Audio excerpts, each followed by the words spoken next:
Uttarakhand express में आप सभी का बहुत स्वागत है और मैं हूं आपके साथ में अमनदीप। उत्तराखंड में यूनिफॉर्म सिविल कोड को लेकर सबसे बड़ी खबर है। यहां पर ड्राफ्टिंग कमेटी ने आज ड्राफ्ट मुख्यमंत्री पुष्कर सिंह धामी को सौंप दिया है। आज सुबह 11 बजे ड्राफ्टिंग कमेटी ने सीएम पुष्कर सिंह धामी से मुलाकात की और करीब 800 पेज के ड्राफ्ट को सौंप दिया है। इस पूरे ड्राफ्ट को 4 वॉल्यूम में बनाया गया है और उत्तराखंड देश का पहला राज्य बनने जा रहा है जहां पर यूनिफॉर्म सिविल कोड लागू होगा, क्योंकि अब कैबिनेट से पास होने के बाद में विधानसभा से इसे पास कराने की भी तैयारी की जा रही है।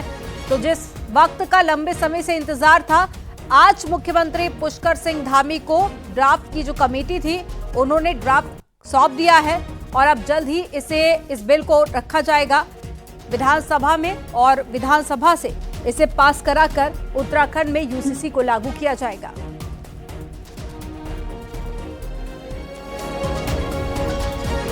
तो एक बड़ी खबर आपको बता रहे हैं, यूसीसी ड्राफ्ट बनकर तैयार हो चुका है। अब जल्द ही इसे पहले विधानसभा में रखा जाएगा और विधानसभा में पास कराया जाएगा। तो एक बड़ी खबर आपको बता रहे हैं। साथ ही देखिए, उत्तराखंड ये पहला राज्य बनने जा रहा है जहां पर यूसीसी लागू होगा।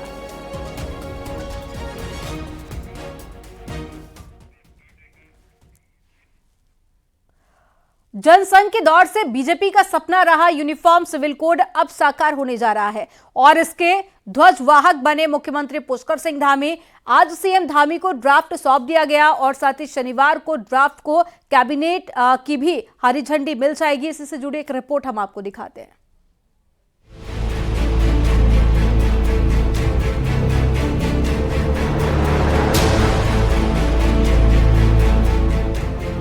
देश की सियासत में दशकों से यूनिफॉर्म सिविल कोड की चर्चा होती रही है, लेकिन कभी बात चर्चा से आगे नहीं बढ़ी। लेकिन अब उत्तराखंड में ये साकार होने वाला है।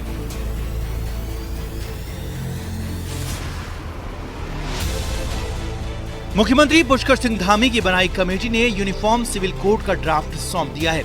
20 महीनों की स्टडी, रिसर्च और बातचीत के बाद जब ड्राफ्ट सीएम धामी के हाथों में आया तो उन्होंने इसका क्रेडिट प्रधानमंत्री मोदी के साथ ही उत्तराखंड की जनता को दिया। और आज उत्तराखंड में एक ऐसे काम की शुरुआत हो रही है, एक ऐसा काम आगे बढ़ रहा है जिसकी प्रतीक्षा देश को लंबे समय से थी। इसमें जहां मैं अपने नेतृत्व का धन्यवाद करना चाहता हूं कि उन्होंने हमारा मार्गदर्शन किया, आदरणीय प्रधानमंत्री जी का। साथ ही साथ मैं उत्तराखंड की देवतुल्य जनता का भी मैं दिल से उनका आभार व्यक्त करना चाहता हूं, उनको प्रणाम करता हूं, नमन करता हूं कि उन्होंने हमको एक ऐसा अवसर दिया कि राज्य गठन के बाद पहली बार किसी भी राजनीतिक दल को उत्तराखंड के इतिहास में लगातार दूसरी बार सेवा करने का अवसर प्रदान किया, लगातार सेवा करने का अवसर प्रदान किया। और हम ये ड्राफ्ट आज लाकर उसकी समस्त जो औपचारिकताएं हैं पूरी करेंगे। इसके बाद इसका जो विधिक रूप से जो परीक्षण है वो परीक्षण भी होगा, इसका अध्ययन करेंगे और चर्चा करने के बाद, परीक्षण करने के बाद विधानसभा का जो हमने विशेष सत्र जो ये ब्रिटिश काल में कुरीति आई है ना, ये कुरीति खत्म होगी और महिलाओं को वो सम्मान मिलेगा जो भारत की संस्कृति में मिलती है। भारत की संस्कृति में नारी तू नारायणी कहा जाता है। भारत की संस्कृति में यत्र नारस्तु पूज्यते रमन्ते तत्र देवता कहा जाता है। मुख्यमंत्री पुष्कर सिंह धामी के नेतृत्व में उत्तराखंड देश का पहला राज्य बन गया है जिसने यूनिफॉर्म सिविल कोड को ड्राफ्ट का स्वरूप दे दिया है। अब शनिवार को कैबिनेट की हरी झंडी मिलने के बाद विधानसभा से इसे पास कराया जाएगा और फिर राज्यपाल की मंजूरी मिलते ही यूसीसी को कानून का दर्जा देने वाला उत्तराखंड देश का पहला राज्य बन जाएगा। देहरादून से न्यूज़ 18 के लिए सुनील नवप्रभात की रिपोर्ट।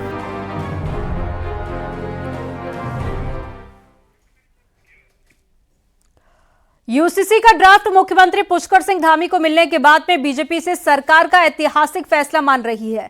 प्रदेश अध्यक्ष महेंद्र भट्ट ने इसके लिए सरकार को बधाई दी और साथ ही कहा कि सरकार का यह कदम देश के लिए नजीर बनने जा रहा है।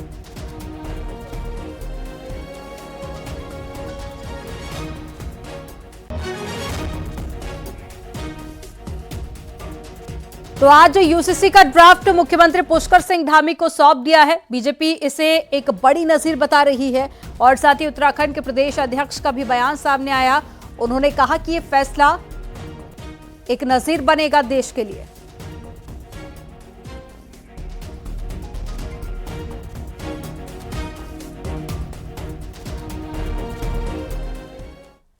यूनिफॉर्म सिविल कोड के लिए गए सुझावों को कांग्रेस ने इस पर भी सवाल खड़े कर दिए हैं। कांग्रेस प्रदेश अध्यक्ष करण माहरा ने कहा कि अगर सरकार चर्चा चाहती है तो 24 घंटे में सभी विधायकों को ड्राफ्ट दिया जाए ताकि पता लग पाए कि यूसीसी से आखिर क्या होगा। एक रिपोर्ट आपको दिखाते हैं।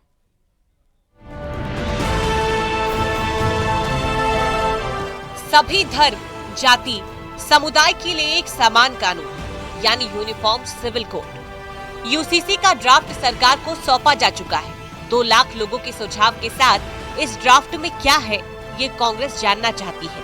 कांग्रेस प्रदेश अध्यक्ष करण मेहरा के मुताबिक जब तक ड्राफ्ट पढ़ा नहीं जाता तब तक कुछ कहा नहीं जा सकता। इसलिए शनिवार दोपहर तक सरकार सभी 70 विधायकों को इनकी कॉपी दे ताकि बहस से पहले पता लग सके कि बोलना क्या है। 2-3 हमारी चिंताएं हैं, उनको आपसे व्यक्त कर दूं। एक तो मैं उम्मीद करता हूं कि मुख्यमंत्री 24 घंटे के अंदर इसको सभी विधायकों तक, चाहे वो पक्ष के हैं या विपक्ष के, उन तक पहुंचा देंगे। मुख्य विपक्षी दलों को, पत्रकारों को और बुद्धिजीवियों को इसको पहुंचा दें, क्योंकि कोई भी ड्राफ्ट पास हो उससे पहले एक सार्थक बहस राज्य में होनी चाहिए। कांग्रेस के मुताबिक विपक्षी दलों के साथ वो भी सुझाव देना चाहती है, लेकिन किसी ने आज तक नहीं बताया कि सुझाव किस बात पर देना है। यही कहते हुए कांग्रेस ने यूसीसी के लिए मिले 2 लाख सुझाव को फर्जी बताया, तो बीजेपी ने भी पलटवार किया। मेरे द्वारा पत्र लिखा गया मुख्यमंत्री को और सरकार के प्रशासन को कि हमको इसका मसौदा बता दे ताकि हम तैयारी करके आए और अपने सुझाव वहां दे सके, लेकिन वो आज तक उस पत्र का जवाब हमको नहीं मिला है। जब मुख्य विपक्षी दल के अध्यक्ष के साथ ये व्यवहार है तो आम आदमी की संख्या होगा। वो 2 लाख कौन है जिनसे कमेटी ने बातचीत की? मुझे तो कोई नहीं मिल रहा। आप जितने लोग बैठे, मैं आप ही से पूछूं, आप भी कहोगे कमेटी ने शायद आपसे भी बात नहीं करी होगी। तो ये फर्जी है। जो खुद फर्जी हो तो उन्हें फर्जी दिखाई दे रहा है। लेकिन मैं आभार व्यक्त करना चाहता हूं माननीय मुख्यमंत्री जी का कि लगभग 2 लाख लोगों के सुझाव लेने के बाद इसके लिए कमेटी का कार्यकाल ही बढ़ाया गया और हर चीज की गहराई से अध्ययन करने के बाद ये ड्राफ्ट कमेटी ने माननीय मुख्यमंत्री जी को सौंपा है। यूसीसी लागू होने के बाद सभी धर्म के लोगों के लिए एक कानून होगा, जिसकी ड्राफ्ट के साथ बीजेपी तैयारी कर चुकी है और कांग्रेस विरोध करने की हालत में है और ना खुलकर समर्थन करने की पोजीशन में है। दीपांकर भट्ट, न्यूज़ 18, देहरादून।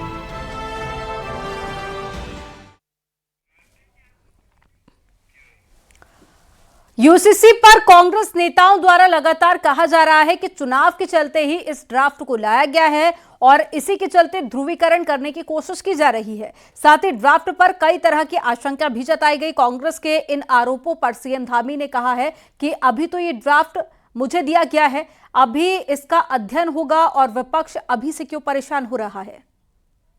तो ड्राफ्ट किसी के सामने आया ही नहीं है तो ये कैसे कहा जा सकता है कि उसमें क्या हो रहा है। ड्राफ्ट मुझे मिला है और अभी उस ड्राफ्ट का अध्ययन होगा, उसके बाद उसको लागू करेंगे और चुनाव अपनी जगह पर है। ये तो हमारा इस विधानसभा के चुनाव में उत्तराखंड की जनता के साथ जो हमने वायदा किया था, जो हमने संकल्प किया था, उत्तराखंड की जनता ने जिस काम के लिए हमको मौका दिया है, सेवा करने का मौका दिया है, सरकार में आने का मौका दिया है, हम वो वायदा पूरा कर रहे हैं। यूसीसी का ड्राफ्ट सरकार को मिलने पर देहरादून शहर काजी ने कहा है कि सरकार जो चाहे अपनी मर्जी से कर सकती है, लेकिन उन्होंने चेतावनी दी है कि आगे जो परिणाम होगा उसके जिम्मेदार भी वही होंगे।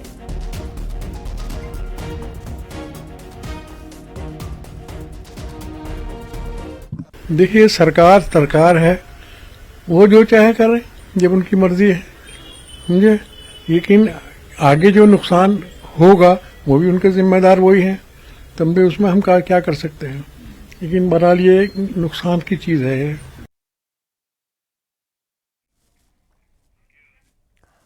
यूसीसी ड्राफ्ट को लेकर पूरे प्रदेश में अलर्ट है, तो विशेष तौर पर नैनीताल जिले के मुस्लिम बाहुल्य इलाकों में विशेष सिक्योरिटी अलर्ट पर है।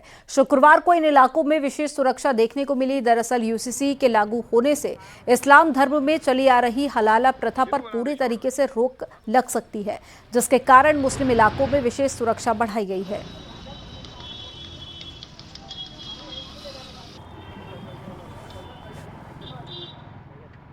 यूसीसी में जो भी रिकमेंडेशन आएगी वो राज्य सरकार में जैसा भी निर्णय होगा उसके हिसाब से लागू होगी, लेकिन हमारे लेवल पे इस सारे मामले में जैसा कि सब जगह चल रहा है कि इसको लेके वो नहीं हुआ है, तो हमने अपनी तैयारियां पूरी कर ली है। यहाँ शांति व्यवस्था बनाए रखने के लिए जिस तरीके का फोर्स डिप्लॉयमेंट करना है उसकी तैयारी पूरी है और क्षेत्र में हर तरीके की शांति व्यवस्था बनाए रखी जाएगी।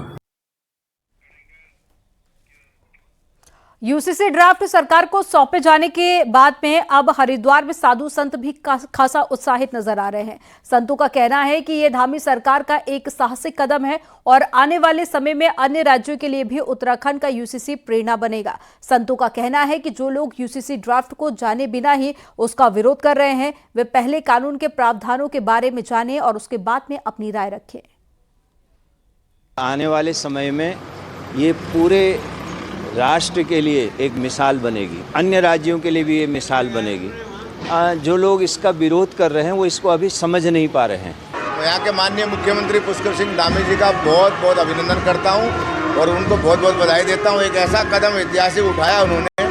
भारत के 30 राज्यों में उत्तराखंड पहला राज्य बनने जा रहा है। देश में समाज में समरसता और समानता कायम करने के लिए विधेयक आवश्यक था। इस यूसीसी आने से हमारे जितने भी मत संप्रदाय आदि के मतभेद बने रहते हैं उससे वो सरलता से एक तरह से सब लोग एकजुट रहकर पूरे विश्व को मार्गदर्शन करेंगे। हरिद्वार के लक्सर में विजिलेंस ने छापेमारी कर घूसखोर अमीन और एक कर्मचारी को रिश्वत लेते हुए रंगे हाथों पकड़ा। विजिलेंस को शिकायत मिली थी कि परिवहन विभाग की वसूली छोड़ने और जेल भेजे जाने से बचाने के एवज में आरोपी अमीन रविपाल उससे 10,000 रुपए की रिश्वत मांग रहा था। शिकायत पर विजिलेंस ने एक जूस की दुकान पर छापेमारी करते हुए अमीन रविपाल और उसके साथ में पद्म प्रकाश को रिश्वत लेते हुए रंगे हाथों गिरफ्तार किया। दोनों आरोपी लक्सर तहसील में ही तैनात हैं।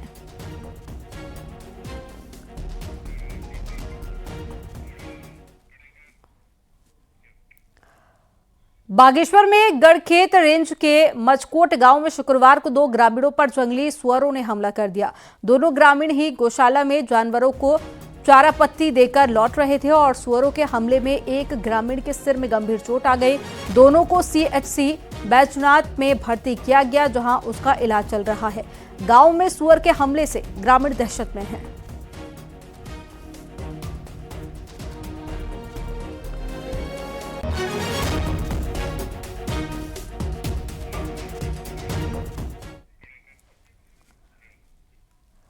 तीन साल के इंतजार के बाद में पिथौरागढ़ के नैनीसैनी एयरपोर्ट पर सवारियों के साथ में हवाई जहाज पहुंच ही गया।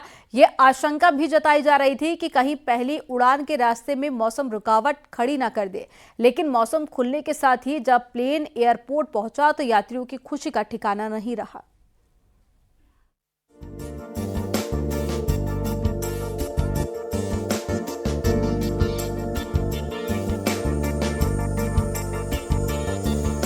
ठीक 11:15 बजे फ्लाईबिग एयरलाइंस के प्लेन को यात्रियों के साथ पहली बार पिथौरागढ़ पहुंचना था, लेकिन कोहरे के कारण 1 घंटे की देर भले ही हो गई, लेकिन 10 सवारियों के साथ प्लेन सिर्फ 50 मिनट में देहरादून से पिथौरागढ़ पहुंच गया। 12 घंटे से भी ज्यादा का सफर कुछ ही मिनटों में तय होना किसी चमत्कार से कम नहीं रहा। आमतौर पर जो यात्री घंटों का पहाड़ी सफर तय करके अपनी मंजिल पर पहुंचते थे, उनके लिए पहली फ्लाइट का सफर यादगार बन गया। अनुभव बहुत अच्छा था। स्टूडेंट्स के लिए सबसे अच्छी चीज़ है, क्योंकि जो देहरादून में पढ़ते हैं पिथौरागढ़ के हमारे साथी अगर 4-5 दिन की भी छुट्टी होती है तो हम आने जाने में 2 दिन चले जाते हैं।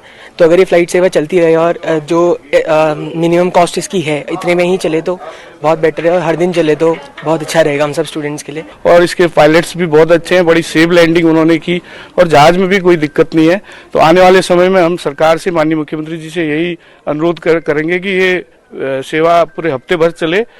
ऐसे ही यादगार पल के साक्षी बने देहरादून जाने वाले यात्री भी। पिथौरागढ़ से देहरादून के लिए 1:30 बजे 14 यात्रियों के साथ प्लेन ने उड़ान भरी।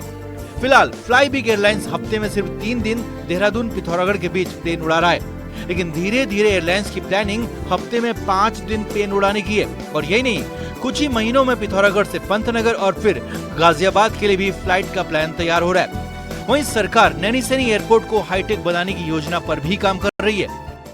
इसमें हमारी काफ़ी बचत होती है और काफ़ी इससे सुविधा है, और थोड़ा और यहाँ पे आने वाले के समय में इसमें लाइट वगैरह की और व्यवस्था हम लोग प्रयास करेंगे, जिससे हम लोग ट्राई करेंगे कि अब नेक्स्ट हिंडन और पंतनगर के लिए भी ये सुविधा शुरू करें। जितनी जल्द से जल्द हो सके, जितनी जल्द से जल्दी हमें गवर्नमेंट से अप्रूवल मिलेगा, हम आगे भी इस सुविधा को आगे बढ़ाएंगे ही बढ़ाएंगे।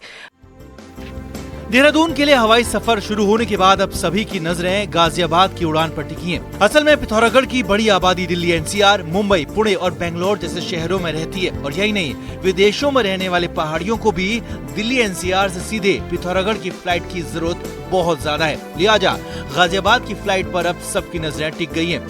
न्यूज़ 18 के लिए पिथौरागढ़ से विजयवर्धन उप्रेती की रिपोर्ट।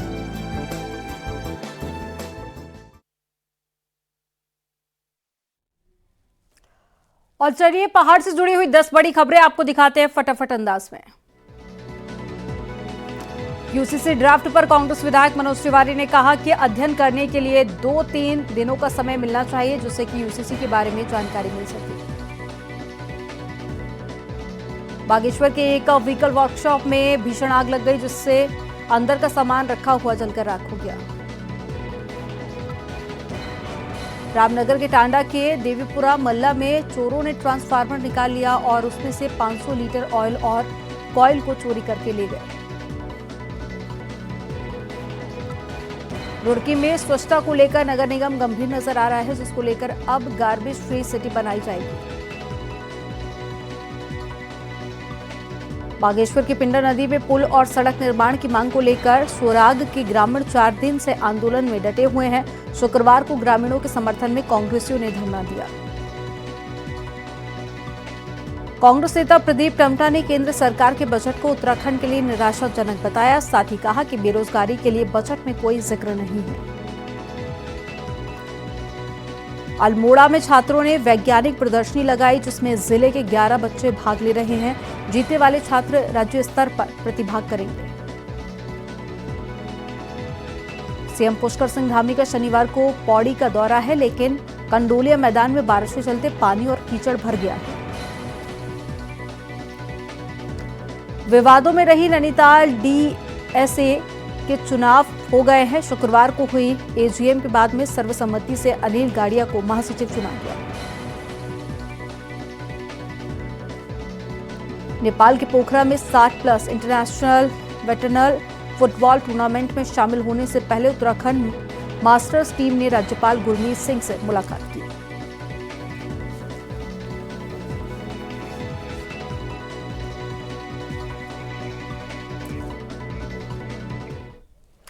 मुख्यमंत्री पुष्कर सिंह धामी दिल्ली में हैं और यहां पर केंद्रीय भारी उद्योग मंत्री महेंद्र नाथ पांडे से उनकी मुलाकात हुई। और इस दौरान सीएम धामी ने हरिद्वार में भेल की 457 एकड़ जमीन और साथ ही हरिद्वार रेलवे लाइन के किनारे स्थित 35 एकड़ जमीन को उत्तराखंड सरकार को ट्रांसफर करने की मांग की है। सीएम धामी ने बताया कि राज्य में रोजगार को बढ़ावा देने के साथ ही इस जमीन पर 700 छोटे बड़े उद्योगों के साथ ही मल्टी मॉडल लॉजिस्टिक पार्क बनाने की प्लानिंग की गई है।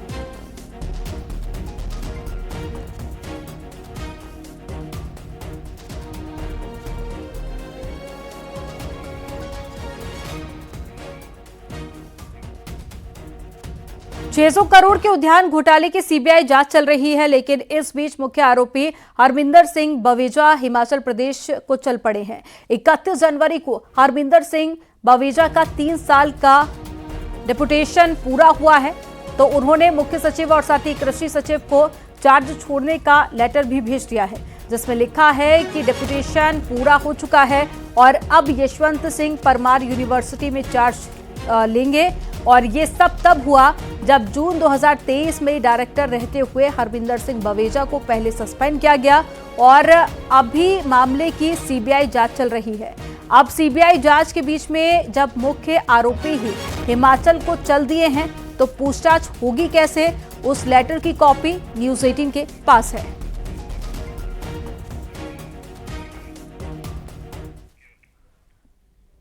पहाड़ों पर खूब बर्फबारी हो रही है। उत्तरकाशी में हुई भारी बर्फबारी के कारण गंगोत्री यमुनोत्री हाईवे समेत कुछ मार्ग और लिंक मार्ग बंद हो गए हैं। गंगोत्री हाईवे को बीआर रोड, साथ ही यमुनोत्री हाईवे को एनएच की मशीनों से खोला जा रहा है।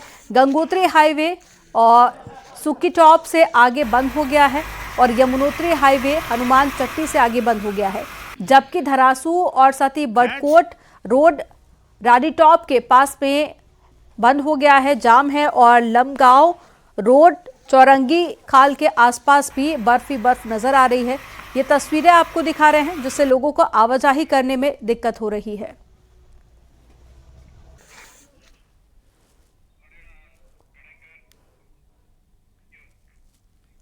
यहां पर वक्त हो गया एक छोटे से ब्रेक का। आप देखते रहिए न्यूज़ 18।